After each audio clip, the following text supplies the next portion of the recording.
My voice is very raw right now, so apologies ahead of time. But I'm retracting my statement that the polls are tightening on closer look. I actually think we have no valid data at all. I'm not joking, look at the statement.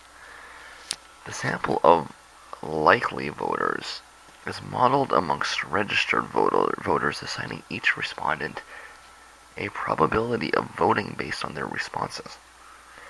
The margin of error for the sample of likely voters is plus or minus 3 points. Meaning it's completely arbitrary, probably designed to manufacture a race where there isn't one. Listen, I get that not everybody's going to vote, but what these companies are doing is just making shit up. What they're doing makes the polling useless. My honest take on the polls recently is that they're all trash. There's not a single good poll in the list. Can we please get a good telephone poll of registered voters that isn't full of manipulated data? I'm not saying Clinton is still winning by a big margin. I'm saying the polling is useless and we actually have no idea. So don't misunderstand me. By rejecting the recent polling, that doesn't necessarily mean that the previous polling is correct. It just means that we don't have good data right now. And I'm not exaggerating. Every single one of those polls is trash. And it's all the polls so far for September. How is that for cherry picking? What they should be doing is reporting decided voters, leaning voters, and completely undecided voters separately. Not pulling probabilities out of their asses. Now, how do they get these probabilities? Why is this not? Okay. Sorry, my machine's a little slow right now.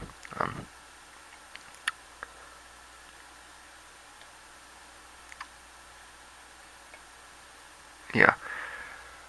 How do they get to these probabilities? Well, they do things like they ask you how likely you are to vote. They ask you whether you voted previously, and they weight that with your age and your gender and your ethnicity and all these kinds of things. You're going to get a different.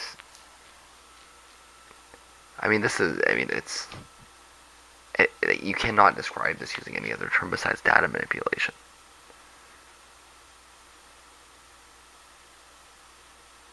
Like, you can maybe make the argument that they're trying to be predictive or whatever. But what they're doing is they're saying, okay, this is what we think is going to happen, so we're going to manipulate the data based on what we think is going to happen. And that's not polling, right? That's some kind of art. If they were to just tell us, okay, ask them, okay, have you decided if you're going to vote or not yet? Okay, so let's say what the results are amongst decided voters. And, then you can do what you want with the leaning voters. You can move them into the decided category, or you can put them off on their own. And then you have undecided voters, and just let them be undecided. But ask them, have you decided? Right?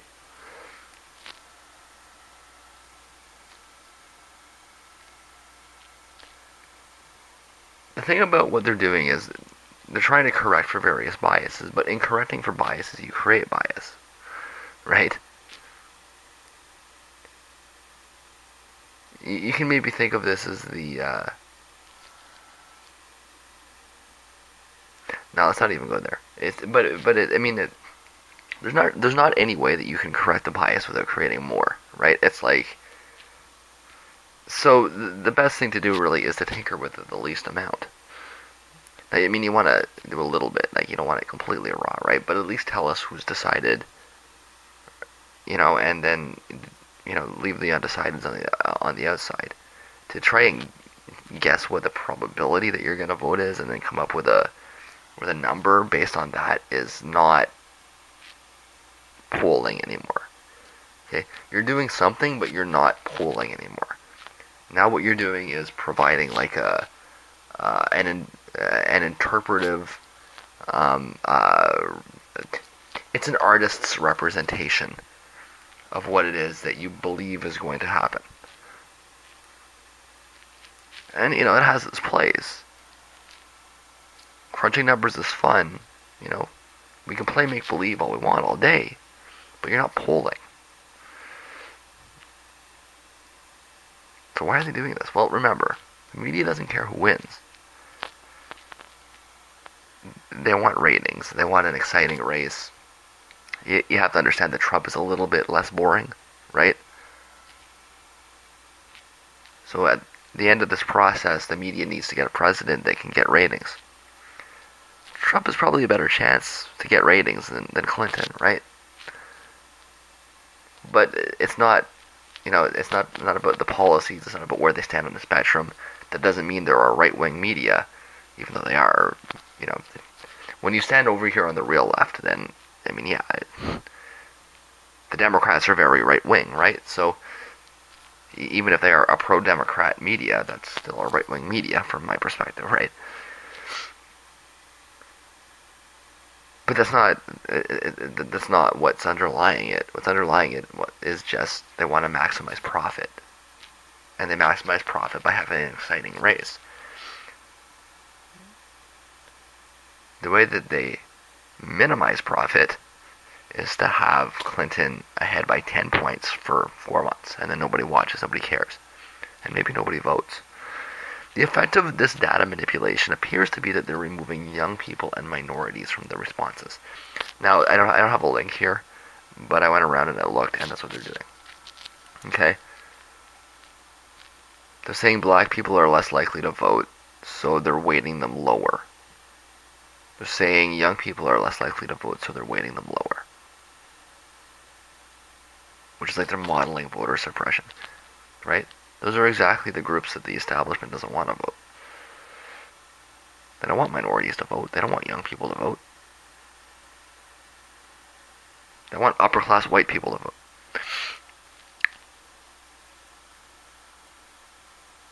And these polls that are coming out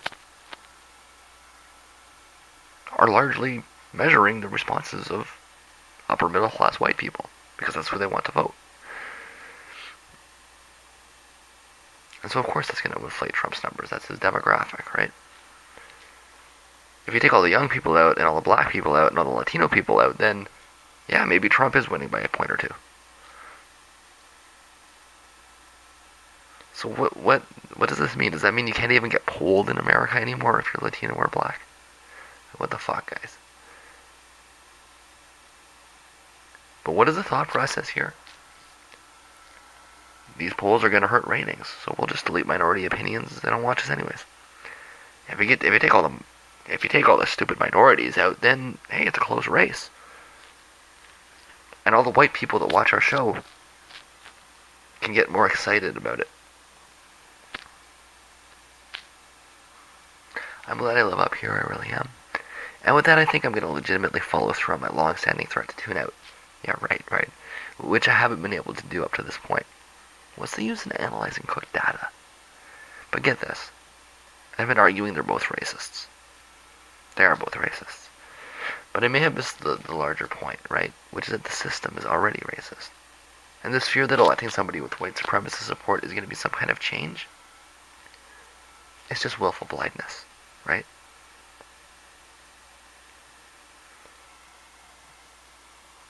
The white supremacist system will self-select the white supremacist candidate, right? And what are they doing? They're modeling voter suppression. Not Breitbart, guys. CNN. I'm sure the health thing has had some effect. Negative, no doubt. But the reason the polls have changed is because everybody changed the way they poll at the same time. And it does seem a little bit curious. It does seem kind of like a bit of collusion. Again, I'm not saying that she's still winning. I'm saying that we really don't know right now, because we're not getting good polling data. We only know what the data we only know what the data is published as, right? And if all the data is being published in a manipulated state, then all we can say is that all we have to work with is bad data. That's the state we're in right now. Sorry.